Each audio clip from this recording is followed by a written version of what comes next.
आता पाहूया टॉप 9 मोठ्या बातम्या।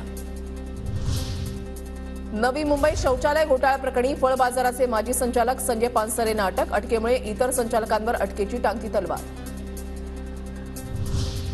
साखर कारखानदार अरविंद गोरेंकडून धाराशिवमध्ये शरद पवारांची भेट। अरविंद गोरे डॉक्टर बाबासाहेब आंबेडकर साखर कारखान्याचे चेअरमन। परभणीमध्ये महादेव जानकरांच्या गाडीची तरुणांकडून अडवणूक। तपासणी करणारे तरुण मविया उमेदवार संजय जाधवांचे कार्यकर्ते। जानकरांचा आरोप, पोलीस ठाण्यामध्ये गुन्हा दाखल।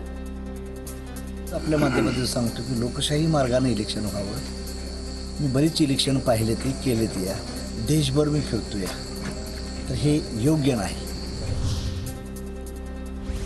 रत्नागिरीमध्ये 28 एप्रिलला मनसे आणि उद्धव ठाकरेंची सभा। नारायण राणेंच्या प्रचारासाठी राज ठाकरे येण्याची शक्यता, तर विनायक राऊतांच्या प्रचारासाठी उद्धव ठाकरेंची जाहीर सभा।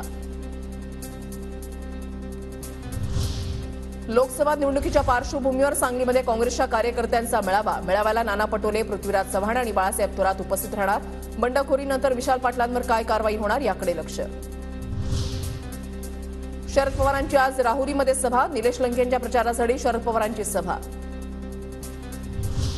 रत्नागिरीमध्ये उद्या नारायण राणेंच्या प्रचारासाठी फडणवीसांची सभा। राजापूरमधल्या राजीव गांधी क्रीडांगणावर सभा होणार। सुनेत्रा पवारांच्या प्रचारासाठी रामदास आठवलेंची सभा। पुरंदरमध्ये आठवलेंच्या सभेचं आयोजन।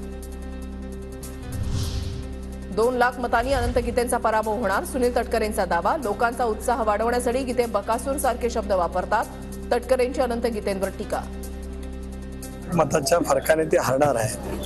आता लोकांच्या समोर उत्साह आणायला लागतं म्हणून ते त्या ठिकाणी बोलले। प्रचंड मोदी साहेबांची लाट असताना सुद्धा त्यावेळेला ते पराभूत झाले।